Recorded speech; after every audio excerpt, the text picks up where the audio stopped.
That's right, you read correctly. Today we are ranking every 2023 horror movie that I watched this year. 2023 was another year crammed with new horror releases, but was it as strong as 2022? And which horror film ended up in my number one spot? Well, you'll have to stick around until the end of the episode to find out. But what I can say is I have watched a long list of new releases this year and made this episode so that I can rank them all for you, including the good, the bad, and the downright ugly.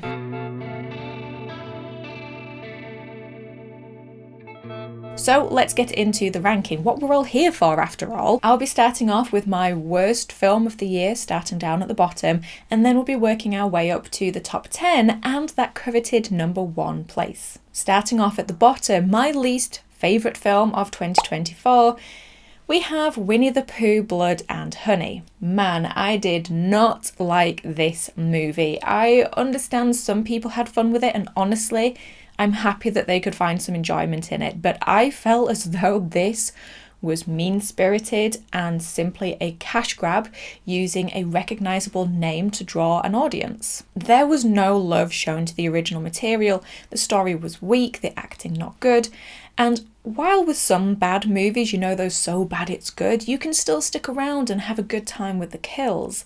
In Blood and Honey, there just wasn't that. Like I said, it was just a mean-spirited and bad movie. I wouldn't mind if this was a passion project and you could feel the effort put in, but considering that Rhys Frake Waterfield is due to churn out not only a sequel to this, but also a Peter Pan and a Bambi horror in very quick succession, it just doesn't feel like that. Sure, they successfully made an impressive profit on a very low budget, kudos. I will give them that, but when you consider the Texas Chainsaw Massacre was made on only $40,000 more than this, then it puts it in perspective. And it annoyed me that I've heard and seen the response of, well, it was only made on a low budget, what do you expect? To me, that is no excuse to half-ass things. There are plenty of great and charming low-budget horror films out there. That isn't an excuse in my book. Plus, I found it outrageous that Blood and Honey actually stole a shot from Hereditary. I mean, ugh. Next at 33, we have Consecration starring Jenna Malone. This is a slow burn religious horror, and when I say slow burn, I mean slow burn. The Scottish setting is lovely and the acting is fine. The problem with this one is I just couldn't finish it. Doing this channel means I watch a lot of films through the year. I mean, I always watched a lot of films, but now I'm usually watching them because I have to for this channel, for research.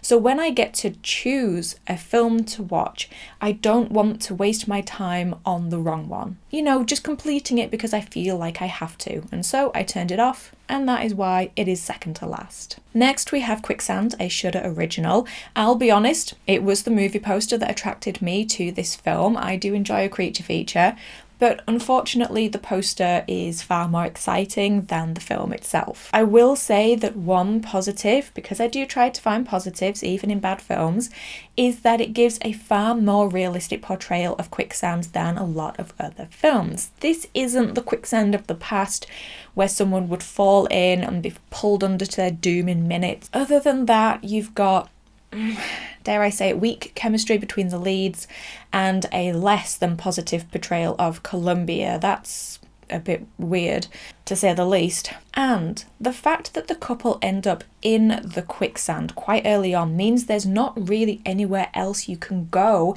in terms of building tension in your story. Then at 31 we have Elevator Game, which was another Shudder original. This is no true reflection on Shudder or Shudder originals, by the way. I love Shudder and they have lots of great films. It's just that these two are not some of them. I watched this because I am a sucker for a horror film based on an urban legend or a curse. Think in the style of Smile or The Ring. But The Ring and Smile, this was not. I feel like I've been quite mean and negative so far. There are films on this list that I liked immensely. Elevator Game passed the time and I'm glad I checked it out, but honestly the writing and dialogue was often painful and the actors struggled to do much with what they were given, and the majority of the runtime is following these characters just ride up and down in the elevator. It's a shame because the premise is interesting. I think the urban legend is interesting. And I think that the film had potential. This just didn't meet it. Number 30 is The Exorcist Believer, and honestly I'm surprised this isn't further down the list. This was my most watched movie review of the year, and I do wonder if that is in small part to me basically ripping this film a new one for the duration. If you've been around on my channel, then you know I don't like dumping on a film. I try to find positives, but I think I basically just ranted about this one. I will leave a link to my review here if you want to hear my expanded thoughts on it. Exorcist Believer seems to go down the route of bigger is better. We have double the possession, double the victims, more faiths, and maybe even more deaths. It isn't subtle or tense in any way, and while the possession/demon activity happens quite quickly in the story, I felt like the film never really managed to get under your skin or shock you. I said in my review that there was actually one moment that I think could be genuinely described as upsetting and pushing the safety boundaries, and it's something that happens at the end of the film. Other than that, the scariest moment, in my opinion, is the parents dealing with the very real fear of their child going missing. I also think the film did Ellen Burstyn wrong. Her return as Chris MacNeil was seriously misjudged and a poor portrayal of this character. Bearing in mind that Ellen Burstyn was nominated for a Best Actress Oscar for her role as Chris in the original Exorcist. And I found Believer to be incredibly preachy in terms of faith in all different forms and shapes. I read that David Gordon Green described Believer as researched and a bit academic. Academic is not the word I would use. I would use preachy. It's hard to imagine that we are getting 2 more of these films. I just don't know where they could go with it and if they even have a place. At 29, we have my first journey into the VHS franchise with VHS 85. And based off of this one, I'm not sure they're for me. If I had to find a positive, then I would say that the editing was pretty decent. It definitely feels like an old VHS tape, especially those home taped ones. It was almost nostalgic. But aside from the first story, which I kind of liked, this was just messy. 28 is folk horror film Unwelcome, which was apparently inspired by stories from director John Wright's Irish Grandfather and Grimm fairy tales. Now, I'm not 100% sure if this film was released outside of England and Ireland, so if it wasn't and you have no idea what I'm talking about, then I do apologise. I was originally intrigued by Unwelcome, a film seemingly dipping its toes into both folk horror and creature feature. I love a creature feature, and I love folk horror. But this was yet another letdown. The beginning and middle drag a little bit as the story focuses on the lead couple, and the acting and the story weren't really the strongest. As for the film's creatures, the Redcaps, they're only on screen for about 15 minutes and mostly towards the end of the film. And unfortunately, they were the main entertaining aspect of the film to me. I would have liked more from them. And while the ending certainly ups the ante, I mean, it goes places, it's just so out of place compared to the rest of the film. It ends up being more of a what the fuck. First off, I have to preface this review by saying that this is the first Pet Sematary film I've seen. I know, I started off strong. So when I watched this, I had no hopes or other adaptations to measure it against, although I did know it was a prequel to the remake, which wasn't exactly well received, so maybe, if I'm honest, I did go in with some low expectations. While Bloodlines wasn't exactly a great film or a strong entry in the franchise, I would take this over Exorcist Believer any day. And there were some nice aspects to it. It was nicely shot and the soundtrack was killer, but it was also quite boring and failed to hold my attention for the runtime.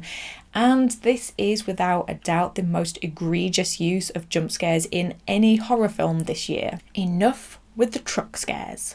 At 26, we have one of 2 Christmas horror films on this list, and that is It's a Wonderful Knife. This is one that I was so excited for. I had enjoyed writer Michael Kennedy's Freaky, a horror take on Freaky Friday, and so I was looking forward to this horror take on It's a Wonderful Life. Plus, it's just exciting when we get a new holiday horror. There aren't enough of them. The thing I was most excited by was the killer's look. This has to be one of my favourite new horror killer looks we've had in a while. is an angel, so it's festive, but it's also bright white, creating a great contrast to the horrific killings that they're committing. And to me, it adds this scary element of this killer doesn't give a about being subtle and hiding in the shadows. Some positives were Justin Long's performance as Henry Waters, who is hilarious and perfectly vile, and Cassandra Nord and Catherine Isabelle, who, let's be honest, stole the show. For me, though, this just missed the mark. It felt like a film of missed potential. At 25, we have Dark Harvest. So Dark Harvest was a film that, after watching it, I couldn't rate it. In fact, it's still unrated on my Letterboxd. I think I said I'd come back when I'd figured it out, but I never did.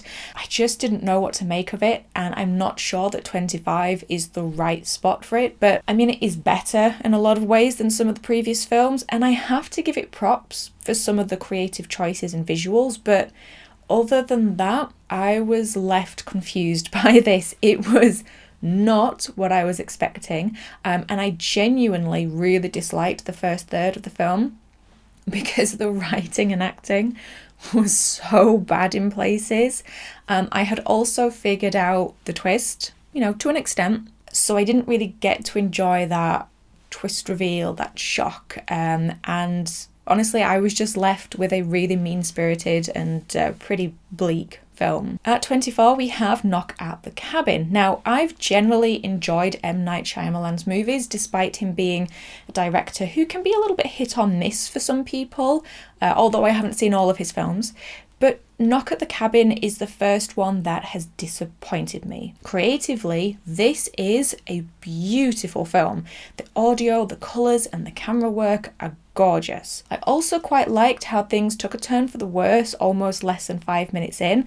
I mean, the film's barely got going before the four strangers arrive. And the acting is pretty decent, the standout being Dave Bautista as Leonard. What disappointed me and made this an average film for me was the twist and the ending. In terms of Shyamalan twists, this was one of the weakest of the ones I've seen. In fact, I don't even really remember what it was. The film opened with massive promise and then, to me, just never delivered on it. At number 23, we have a soft horror, an entry-level horror, if you will, with the Haunted Mansion remake from Disney. As with Pet Sematary and VHS, this was my first experience of Haunted Mansion in terms of films and the ride.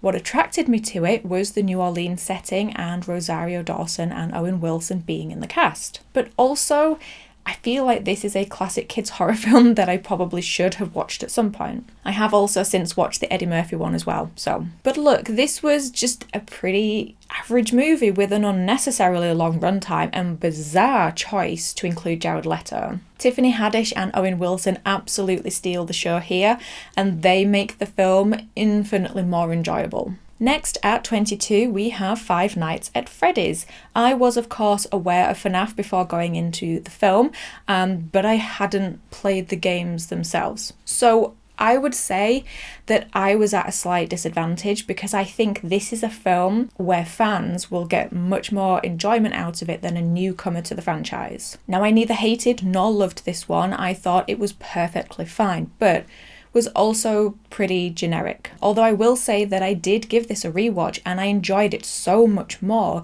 as this time I watched it with someone who knows the games, and so they were able to point out and explain all of the many Easter eggs and nods to the games, which were really good. I can understand why fans would enjoy this, and I'm really happy that they got an adaptation that they liked. The audience I watched this with seemed to really enjoy it, and I'm just so happy for people having a happy horror moment. The animatronics of Freddy and the gang are a definite highlight, if not, in my opinion, slightly underused, and I thought the chemistry between the two leads, the brother and sister, worked really well. As it's a PG-13 horror, it is basically bloodless, which does take away from some of the kills, although there was one kill that I really liked, and I really liked the creative choice of using the shadows to be able to portray the kill without having to up that PG-13 rating. Next, at 21, we have the latest in a long line of Conjuring movies, The Nun 2. I personally felt as though this was a much stronger installment than The Nun.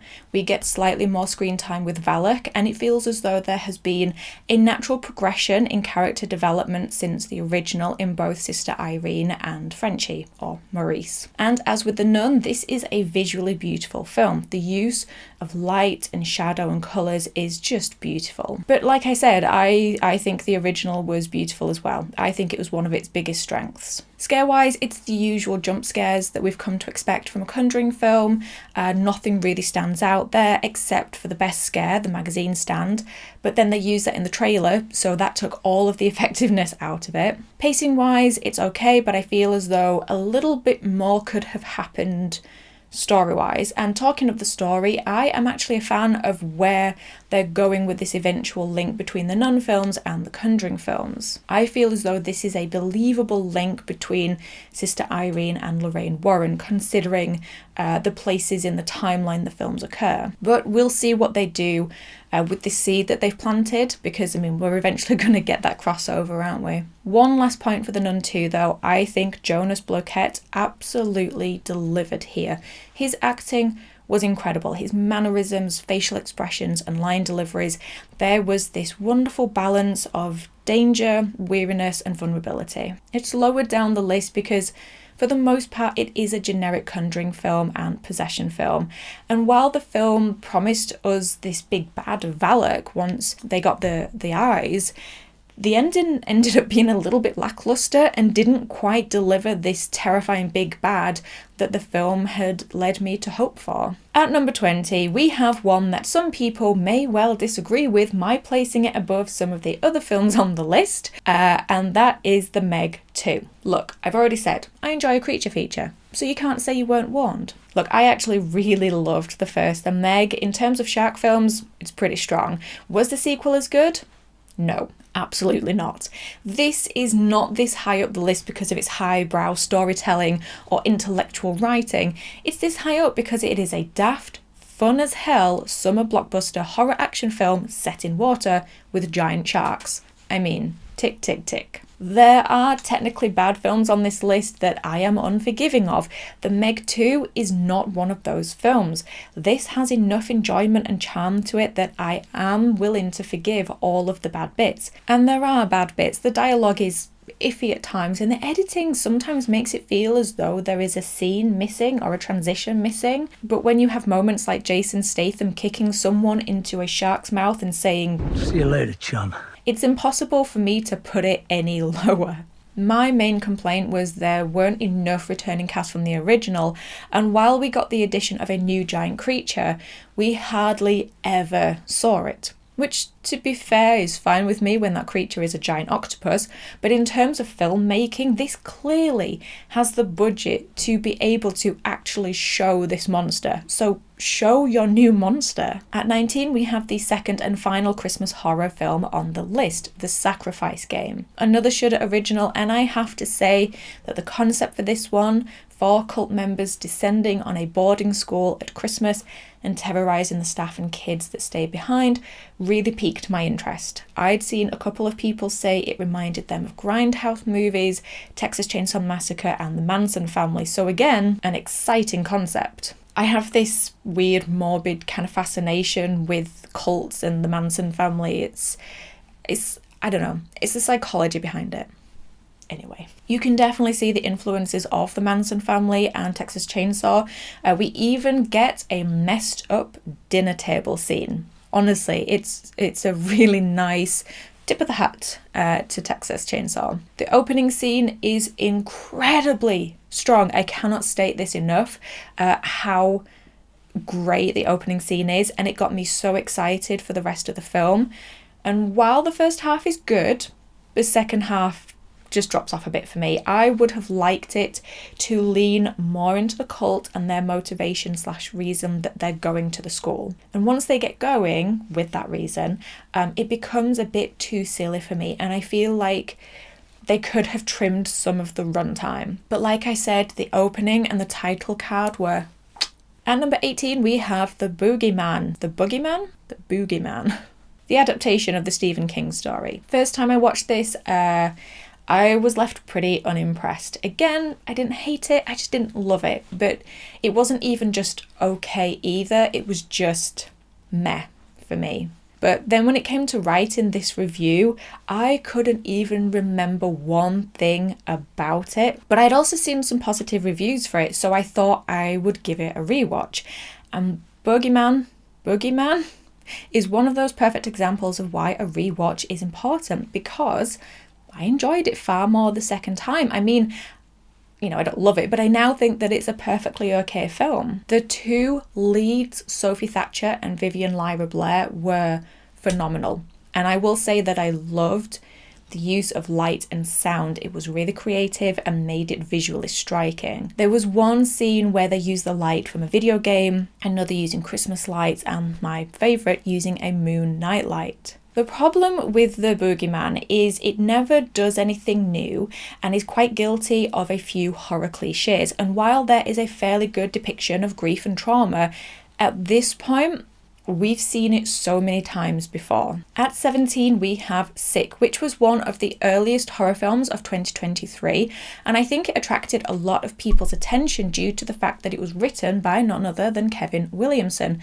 who also wrote Scream, I Know What You Did Last Summer, and The Faculty. Kevin Williamson knows how to write a slasher, and so while this was just very familiar ground, a cold open kill and two young women stalked in an isolated house, it is a tight enough script that it remains entertaining and quite tense in some parts. I wouldn't say anything particularly new is done here outside of the obvious, but I do think Sick does a really good job of portraying lockdown without it feeling too trite, and is actually, in my opinion, some of the most horrifying parts of the film. Okay, number 16 is a funny one because who would have ever thought it would be here on a horror movie list? And perhaps some of you would argue it isn't even horror. However, it was advertised as a horror film, or at least a ghost story film, and that is A Haunting in Venice. I mean, the clue's in the title. A very, very loose adaptation of Agatha Christie's book, Halloween Party. I know a lot of people don't love these Kenneth Branagh Poirot films because they consider them boring.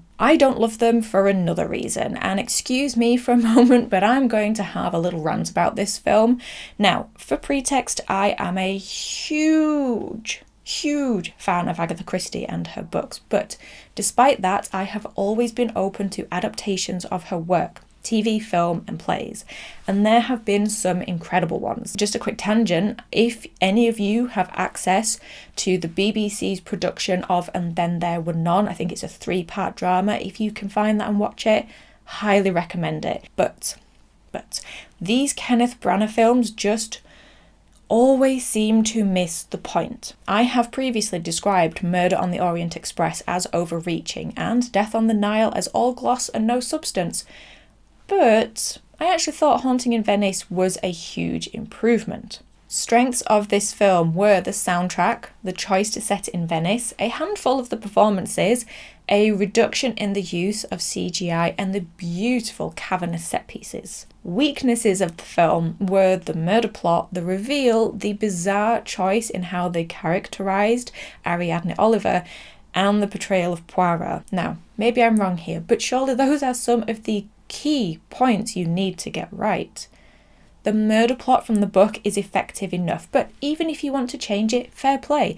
But if you're going to change it, own it. Make it a good reveal. They are the whole point of a Poirot story, to highlight the layers of the murder and intrigue and to show off the brilliance of Poirot's mind. And not one of these films have ever successfully done a good reveal. They skirt over the details and wrap up in 2 to 3 minutes. So, beautiful film, credit to them for trying it as a horror, but too many jump scares and misses the point again.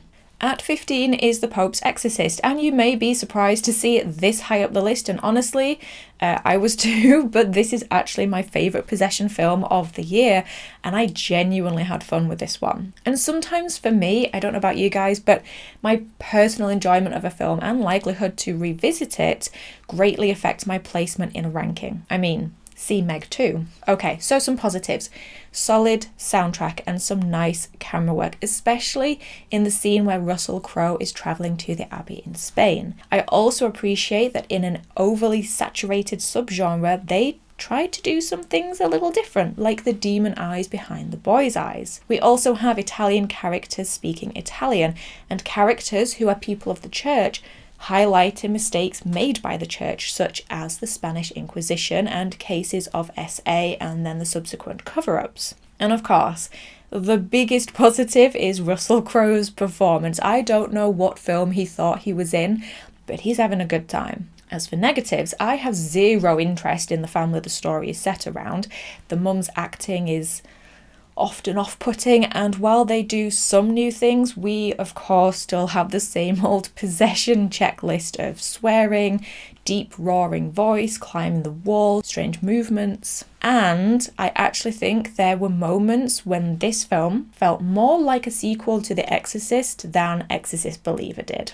Okay, at number 14 we have Influencer, another Shudder movie and an absolute gem. This is a film best to go into knowing as little as possible, so if you haven't seen this film yet, then maybe skip to my next number, as I am going to slightly touch on spoilers. Influencer starts out as one thing, and while you know you're watching a horror thriller and so you expect something dark to happen, for me, it certainly wasn't what actually ended up happening. The two lead actors, Emily Tennant and Cassandra Nord, were great, especially Cassandra Nord. She has instantly become someone I'm excited to see more films from. She's been 2 for 2 this year, and what a performance here. She has this perfect mixture of lovable but dangerous. We seem to be getting more and more social media and internet horror, which makes sense, exploring the horrors and dangers of that world, but I think Influencer is one of my favourites that delves into this as a story point along with Spree. Yeah, it shows us the dangers of social media, but it also reminds you that there are real dangers in real life with real people. And while CW is attacking these people and the false life that they portray, she in turn is not what she seems to be. The ending wasn't as strong as the rest of the screenplay, which was really sharp, but it's fine. Then at number 13 we have The Blackening. This is one that I wish I had watched with other people. It is genuinely hilarious and one that I think would work so well as a group watch. Also, The Blackening is kind of a mixture of Scream with a little bit of Saw thrown in. You have the slasher trope of a group of friends stuck in a cabin in the woods, and then they are forced to play a dangerous game. What's not to love? The cast is great without a weak addition between them and is consistently funny throughout. There is, of course, exploration of the slasher genre and turning the horror trope of the black person dies first on its head by having the entire cast be black, and it doesn't stop there. There is so much commentary on black people in horror and media as the characters through the game are forced to define, quote, blackness, unquote. It's not on the level of Get Out commentary, but it is so much fun. The only thing I would say is that it plays it quite safe in terms of deaths and killing characters off. And number 12 we have Totally Killer, the horror comedy that is a bit of a mixture of Back to the Future with Halloween and Scream. Again, what's not to love? But I'm not always the biggest fan of horror comedies. There are maybe a handful that I like, so I was so pleasantly surprised to have enjoyed this as much as I did. But I think it was helped by the fact that I watched this towards the back end of the year after so many rough horror films, and I was at this point honestly just grateful to have one that was good and a fun watch. Totally Killer is what I think It's a Wonderful Knife wanted to be. It handles the time travel and dual plotline perfectly, using the true crime podcast as a link between events and between time, and I honestly loved the depiction of the differences between generations and what is or was acceptable in their childhoods. All of the things that Jamie points out, like the inappropriate gym clothes, are hilarious and, on the money. This is a great nod to so many slashers. This movie knows the genre, but it is kind of a light entry as a slasher, and I don't love the killer's look. And I think that the motive and reveal weren't anything exciting. But the main thing is it was fun. It genuinely had some heartwarming moments, and I think I'll be checking this one out again. This is another one that some people may not agree with, but at number 11 we have Scream 6. A lot of Scream fans seem to be claiming this as their favourite in the franchise. I am not one of those, but that is more down to me than the film itself. Scream is my favourite horror franchise and I grew up with these films, so it's hard for any new entry, as in 5 and 6, to beat out the older ones that are just swimming in nostalgia for me. I will admit I was left a little disappointed after the first watch, but after a rewatch with no expectations or hopes for the killer reveals, I have come away liking this one so much more. I personally think Scream 6 has learnt from Scream 5 and its mistakes, and it's made some good choices. It has reduced the Billy visions, it's less in your face about the current horror theme that it's commenting on, and it gave Gale Weathers more to do. Sure, I don't think it succeeded in giving us a great killer reveal, but it's been a while since we've had one of those, in my opinion. But the cold opening was incredible, as was the new setting of New York. And while the reveal itself was weak, I do think that the finale itself was really badass. Like I said, it's great to have more Gale Weathers and the return of fan favourite Kirby Reed, but I think we perhaps expected it after the little Easter egg in Scream 5. And I also appreciated the way they still include Dewey, even if it was just with the use of his theme tune. Oh, Dewey. If I had to pick one niggle I have with this film, aside from the reveal, it would be that it played it safe in taking risks with characters and killing them off. There was a lot of false starts and, oh, they're dead, wait, no, they're not. But then, they did kill off 2 legacy characters in Scream 5, and perhaps after the shock that fans felt at losing Dewey, they were just wanting to give us a bit of a break. Okay, so now we are at my top 10 horror films of 2023. At number 10, we have a film that could have been one of the most divisive films from 2023 in terms of people's enjoyment of it, and that is Skinamarink. I read a review of this from someone I follow on Letterboxd who said, quote, "You have to meet this on its terms," unquote. And I love that because I think that is exactly how best to approach this film.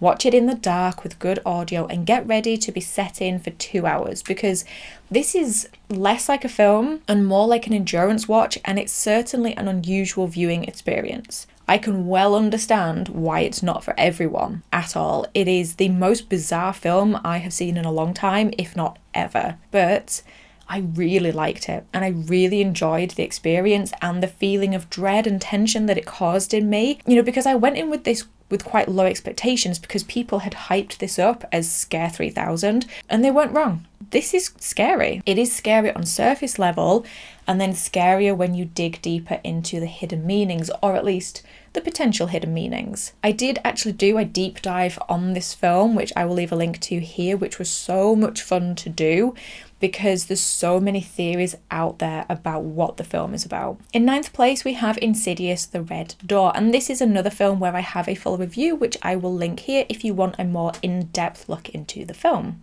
If you've been around for a while, you know that I love the Insidious franchise. I am a big supporter of it. I've got its back. So I was excited for this one, if not a little nervous by the fact that it was written by Scott Teems, because I don't always love his work and his writing, but for the most part, this did feel like a natural addition to the franchise, and in particular, the Lambert story. I loved that they didn't give these characters a happy ever after chapter 2. There is a marriage breakdown and strains between parent and child.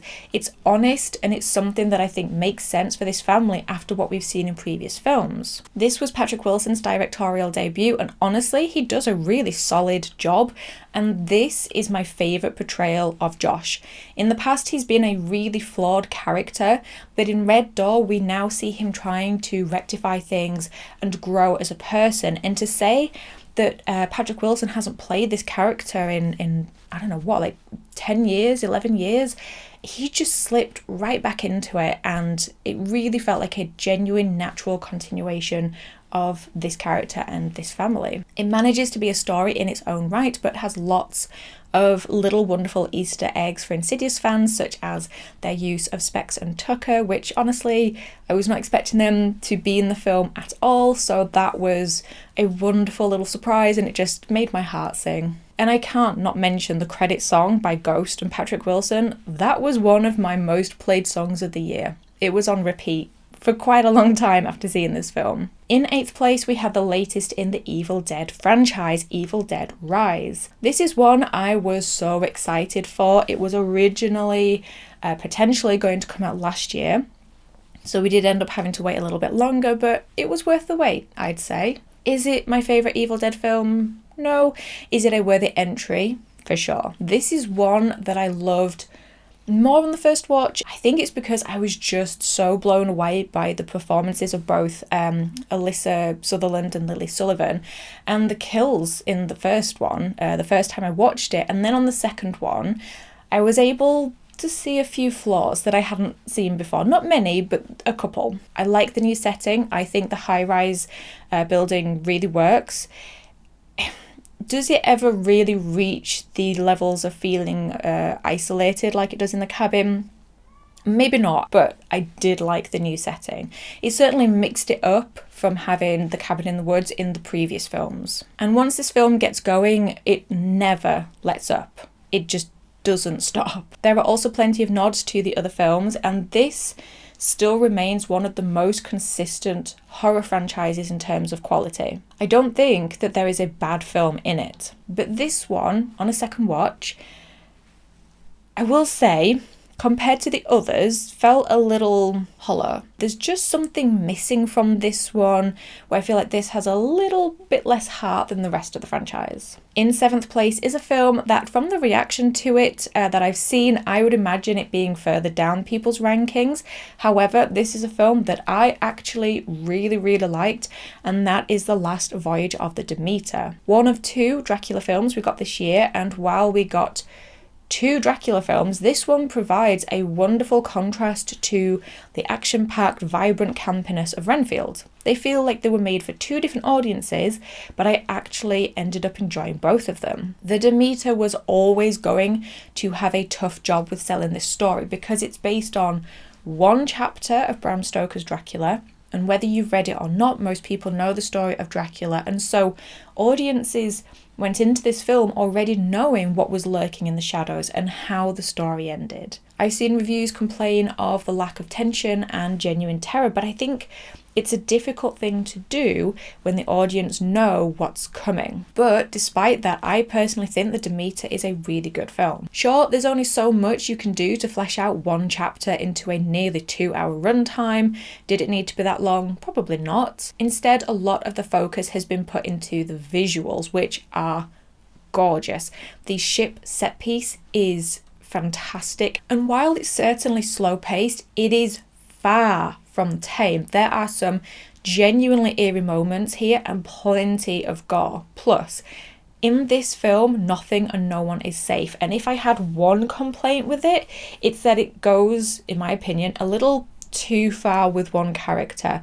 And honestly, I genuinely welled up and basically cried both times I watched it because of what happens to this character. If I had to nitpick at it, then the main issue for me would be the open end with the potential for a sequel. Once you do that, you're then veering off and changing stuff from the book, and I'm not sure that's needed. In 6th place, we have the second Dracula film of the year, Renfield. This is yet another film that has moved up my ranking because of a rewatch. That happened so much with films this year. It's been a while since we've had some really great or even good vampire films, in my opinion. It feels like, thanks to a certain franchise, the vampire genre had been defanged, but Renfield is thankfully chock full of incredible, violent, overly bloody fight scenes and kills, and I honestly loved it. It is one of my favourite aspects of this film, the fight scenes. I can't tell you how excited the idea of Nick Cage's Dracula was to me, and if you allow yourself to really lean into the hamminess of this movie, then you will probably love his performance. It's like being Dracula gives him the free rein to finally be and do what he's been trying to do all these years in films, and be a literal chewer of the scenery. It's so good. The standout for me, though, is Nicholas Holt's Renfield. His portrayal is really well-rounded. He's vulnerable, tough, flawed, and ends up having a pretty decent character growth through the story. And the chemistry between the two is great. There's one particular scene that stands out to me where Dracula goes to Renfield's new condo. It's hilarious. The facial expressions, the back and forth interactions, it's so good.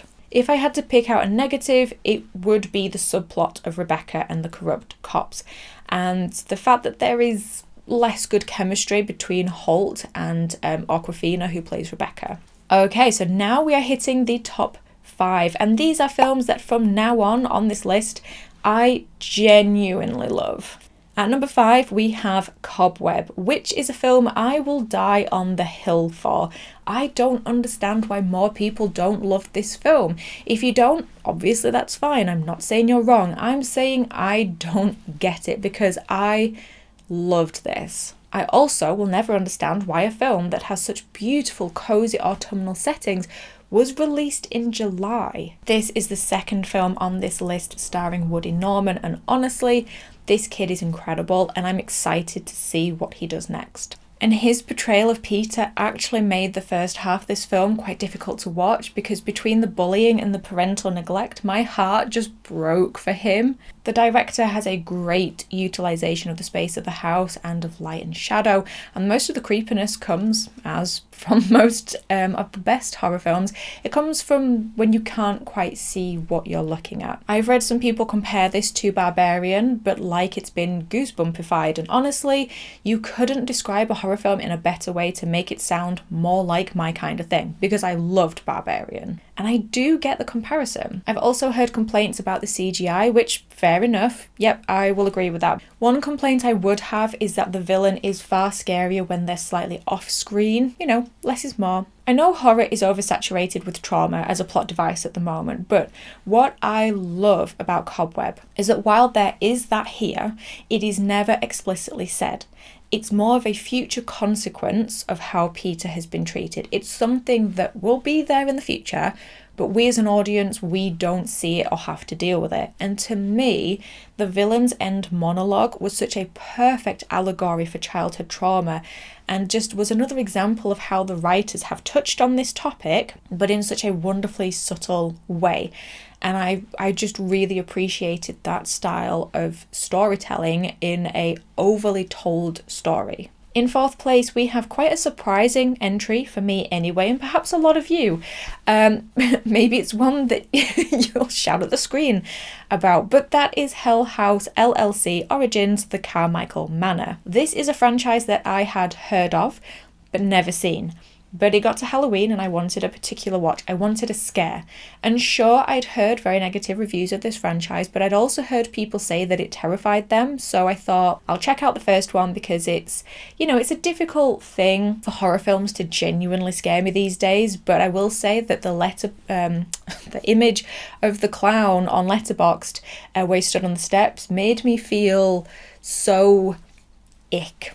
Well, just when something creeps up your spine. And the first film ended up really scaring me. Not all the way through, but a good chunk of it really, really did. To the point where on a night I would walk past the staircase and just picture the clown stood there. So that was a win for me. And so when I saw on Shudder that there was a new release, I definitely wanted to check it out. And I was so surprised when I actually liked this one more than the first. And let me tell you, this film absolutely terrified me. This film is number 4 on this list, not because it is technically better than some of the others. It's not a masterpiece. No, it is this high purely out of respect for the fact that it gave me one of the most terrifying viewing experiences I have had in a long, long time. I watched it alone in the dark, and I kid you not, genuinely from behind my hands at times. And I think I said multiple times out loud, screw this movie. What works so well in this franchise, well, in 1 and 4, is that it's not calm, jump scare, calm. These films treat scares like a mathematical equation. They manage to create and then maintain so much dread and anticipation that you're on edge for most of the runtime. There is very little actual downtime where you get to catch your breath and relax. Look, even though I hated it, I'm so grateful for such a wonderful, terrifying experience, which I don't often get. And, doing this channel as well, I often look at horror films in a very analytical, technical way. And this just, it's so high up because this was a moment where I just forgot all of that and got lost in this wonderful world of horror and was genuinely terrified. Okay, at number 3, we have the Slay Queen herself, Megan. Oh man, what a joyous surprise this film was, and a bit of a cultural or at least social media phenomenon. I read something funny the other week where someone was commenting on a comment from writer Akela Cooper where she was trying to explain the reasons why people loved Megan so much, and she was touching on some deeper reasons, and this person said that Cooper had misunderstood and that it was simply that she walked down a hallway with a machete, like paper slicer thing, while doing a TikTok dance. I loved Megan, which is probably obvious seeing as how the film is so high on this list. Like with a lot of films from this year, it moved up my ranking and rating after a rewatch, because once you get past all of the awesome visuals and fun in terms of what they did with the character of Megan, you see all of the depth of material within the story.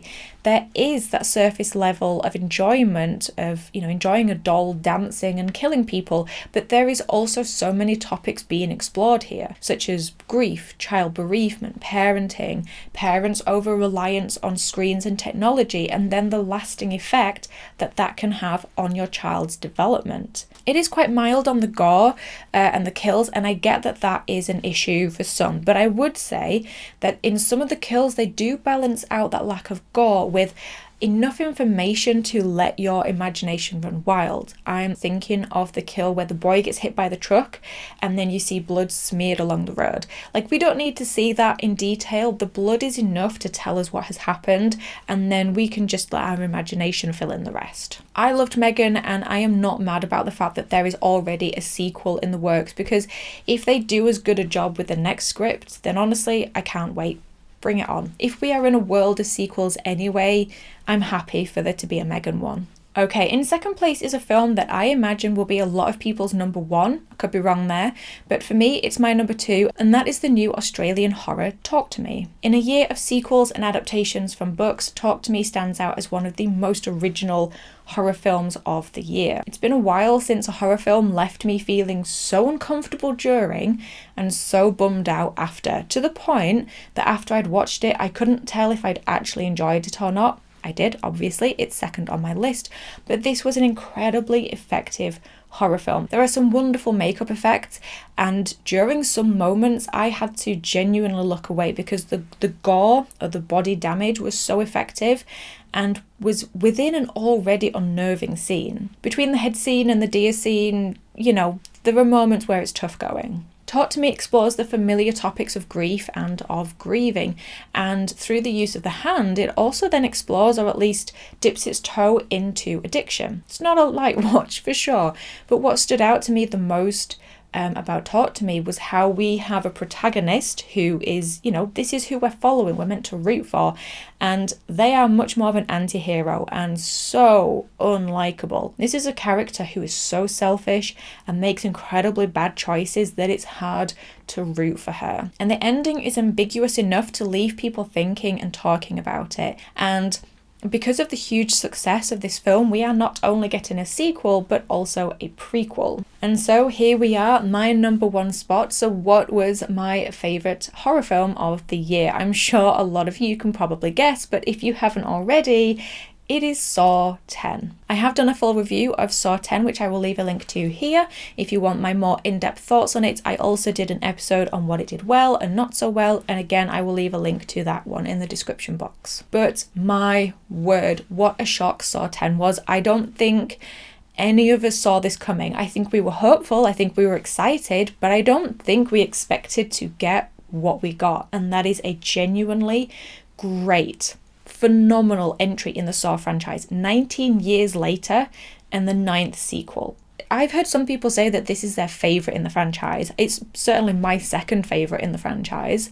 I have done a ranking of all the Saw films again, and I will leave it down below. I have a whole Saw playlist, so I will just leave a link to that and you can go nuts. The creators took a risk in making it set between Saw and Saw 2, but it paid off tenfold, because this way we got the return of John and Amanda, who have always been a highlight in the films, and they were also able to take it back to what made the original one so great. And I think that they really do recapture that feeling in the colours, the lighting, the visuals, the traps, and in how they have a lot of character and dialogue driven scenes, which is what the first Saw was mostly made up of. It is for sure the goriest of the Saw films, maybe equal to 3, but either way, it's a definite gore fest, so it's got you gorehounds covered. The traps have the usual brutality, but are given to us in 2 new ways. So I'm thinking of the eye tube trap and then the trap of the main victims. It's something that we've not seen before. I also think this is one of the Saw films with the most heart and emotion in it. The focus on John's story and cancer journey is so well written and incredibly performed by Tobin Bell that there's one moment in the film where I actually feel really bad for John Kramer. Honestly, I just loved this film. I cannot wait to own this on physical media and rewatch it again and look at all this, behind the scenes special features. You guys know I love the Saw films, and this was just really special to me. It sounds so silly, but it was really special to me because it was the first Saw film that I have successfully seen on the big screen. I did go to watch Saw 3, but I walked out of that after Kerry's Trap. So the fact that I went to see this all on my little lonesome and I made it all the way through made me very proud of myself. There was actually somebody else, there was a guy who walked out at one part and I sat there thinking, it's not me this time. It was just wonderful. It was like the first time I saw Scream on the big screen. It feels something special when it's a franchise that you really love. And how much I have grown since 2006. Had to work out. And boy, was it worth making it all the way through, because that credit scene was frigging incredible. I shamelessly loved that. I was buzzing after watching that film and that credit scene. Loved it. And after the success of Saw 10, we have had the announcement of Saw 11, and I'm genuinely so excited. I'm more excited about Saw 11 than Saw 10, I think, because now I've seen what they can do and I want more. So there you have it, my ranking of all of the 2023 horror films that I have watched. You may have noticed a couple missing, such as Beau is Afraid, Where Evil Lurks, and Infinity Pool, but there is only so much time in the year and you can't watch all of them. I hope you enjoyed this episode. Please do leave me your own rankings down below, or your top 10s if that is easier. I've already seen on Letterboxd that there is quite a variety in people's rankings. Oh, and speaking of Letterboxd, as this episode goes up, I will also have published this list on my Letterboxd page, including a ranking of all of the 2023 films that I watched, including non-horror. If you are going to comment on either my ranking or someone else's, then please be kind. I know I shouldn't have to say it, but I always do.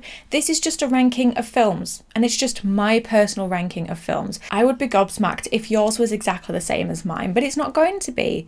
And I'm genuinely excited to see your differing opinions and your differing rankings, but I won't tolerate any nastiness or attacks on anyone in the comments. This channel is a safe space for horror fans. If you're new here, then don't forget to hit that subscribe button and check out my other episodes. Last week I released my most anticipated horror films of 2024, so don't forget to check that one out. See all of the gems that we have coming next year, potentially very, very exciting. But in the meantime, I hope you all have a wonderful holiday. Stay safe, have fun, and I will talk to you in the next episode.